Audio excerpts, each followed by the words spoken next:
Assalamualaikum warahmatullahi wabarakatuh. Perkenalkan, nama saya Eka. Pada kesempatan kali ini saya akan mempresentasikan tugas akhir saya yang bernama Shade Umbrella untuk part yang kedua, yaitu MVP, backlog product, sama acceptance value, acceptance kriteria.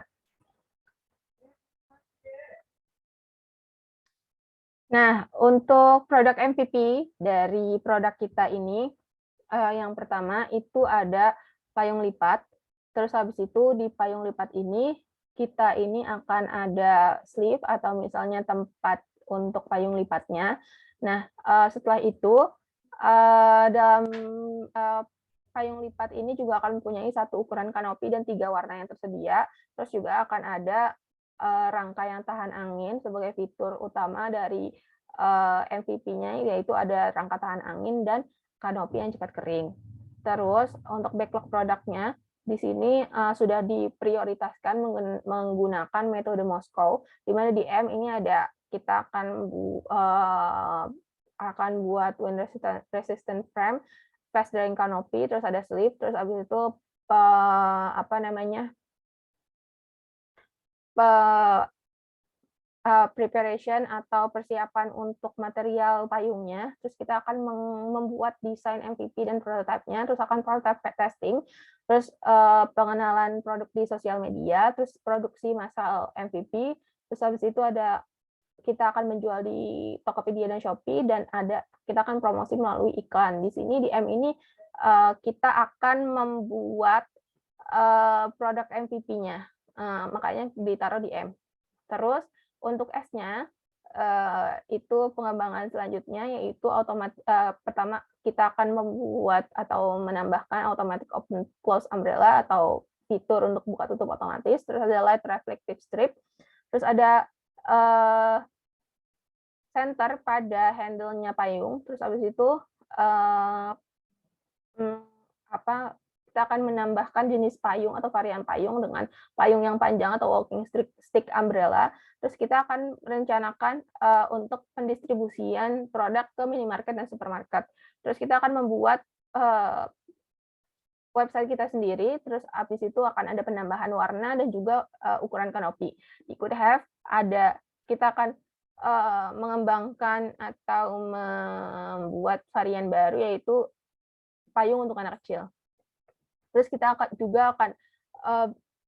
pengguna juga akan bisa mengorder atau pembeli akan bisa mengorder via website kita sendiri. Terus habis itu ada after sales service juga untuk customer-customer yang sudah pernah membeli produk di toko kita. Terus habis itu di We atau One Have, di sini kita akan ada custom design umbrella, di mana pengguna itu atau pembeli bisa mendesain kanopi payung mereka sendiri. Terus ada double vented canopy. Di sini itu double vented canopy itu akan sebenarnya hanya untuk menguatkan fitur dari wind resistant frame ini, karena ketika diaplikasikan double vented canopy juga, maka payung itu akan lebih tahan angin. Terus habis itu offline store, kita juga akan buat offline store nantinya. Terus untuk story map, di sini saya buat story map untuk rilisan yang pertama, di mana jenis payungnya itu adalah payung lipat. Terus habis itu di sini kurang lebih fitur dari MVP dan pembuatan MVP. Terus habis itu di sini penjualannya kita fokus ke online dulu, di mana kita fokus ke Tokopedia dan sama Shopee, pakai Tokopedia dan Shopee. Terus untuk promosi, kita promosi lewat sosial media sama iklan. Sosial medianya pakai YouTube, TikTok, dan Instagram. Terus iklan di online shopping market kayak Tokopedia sama Shopee, sama social media ads. Terus untuk sprint di Kanban, ini adalah sprint yang sedang kita lakukan, di mana ini baru sprint yang paling awal, sprint pertama. Di sini kita lebih ke riset untuk fitur utama kita, yaitu wind resistant frame sama fast drying canopy. Di sini kita melakukan riset dan juga membuat desain rangka di sini. Terus habis itu kalau di fast drying canopy kita membandingkan bahan-bahan mana yang paling cocok untuk bisa diaplikasikan ke payung yang bisa menahan air dan juga bisa cepat kering gitu. Terus habis itu di sini persiapan untuk material payungnya di sini itu lebih ke secara keseluruhan, di mana mencari supplier, terus habis itu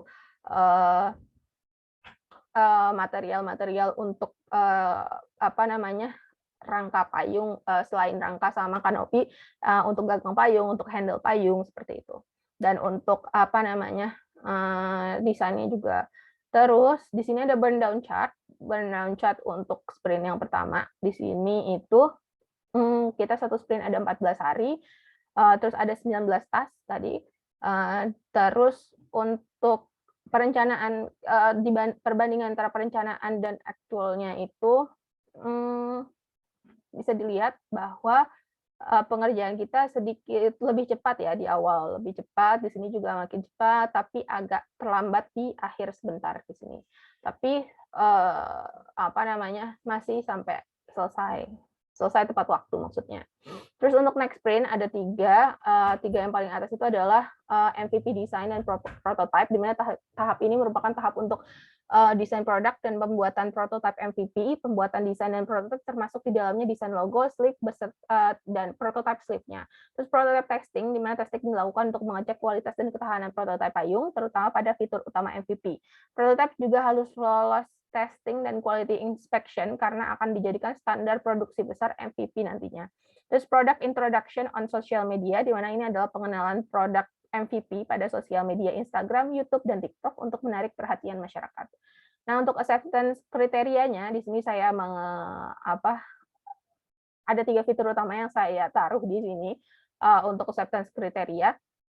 Yang pertama, fast drying canopy atau kanopi cepat kering, di mana pengguna payung ini ingin mengeringkan payung basah dengan cepat agar bisa langsung dilipat dan disimpan tanpa harus menjemurnya. Nah, acceptance kriterianya, air dari payung itu hilang dengan hanya mengibaskan pelan payung tersebut dalam 1-3 kali kibasan setelah hujan ya. Terus tetesan air mengalir, jadi tetesan airnya itu enggak menetap di atas payung tapi mengalir dan tidak terserap ke dalam kain kanopi payung. Terus tidak ada lagi air yang menetes dari kanopi payung setelah 3 kali kibasan. Terus kanopi payung dapat kembali kering sempurna dalam waktu kurang dari 2 menit. Terus untuk yang wind resistant frame atau rangka tahan angin, di sini pengguna ingin membutuhkan payung dengan rangka yang kuat agar payung tidak mudah rusak dan terbalik ketika menghadapi hujan badai dan angin kencang. Nah, acceptance kriterianya, payung dapat menahan angin kencang hingga 100 km per jam. Terus jika payung terbalik, payung itu dapat ke bentuk normal dengan sendirinya. Terus ketika payung terbalik, rangka payung tidak patah atau rusak. Terus automatic open close atau buka tutup otomatis payung. Nah, sebagai seorang pengguna ingin bisa dengan cepat membuka payung agar segera melindungi saat hujan dan dengan cepat menutup payung ketika payung sudah tidak dibutuhkan. Nah, acceptance kriterianya, kanopi payung itu dapat terbuka dengan menekan 1 kali pada tombol yang tersedia pada handle payung dalam waktu 1 detik. Kanopi payung juga dapat tertutup dengan menekan 1 kali pada tombol yang tersedia pada handle payung ketika payung dalam keadaan terbuka dalam waktu 1 detik. Nah, ketika membuka payung, kerangka payung itu dapat terbuka dan mengunci dengan sempurna dan tidak kembali menutup atau jatuh gitu. Terus payung dapat membuka dan menutup secara mulus tanpa macet. Nah, sekian presentasi dari saya. Kurang lebihnya mohon maaf. Wassalamualaikum warahmatullahi wabarakatuh.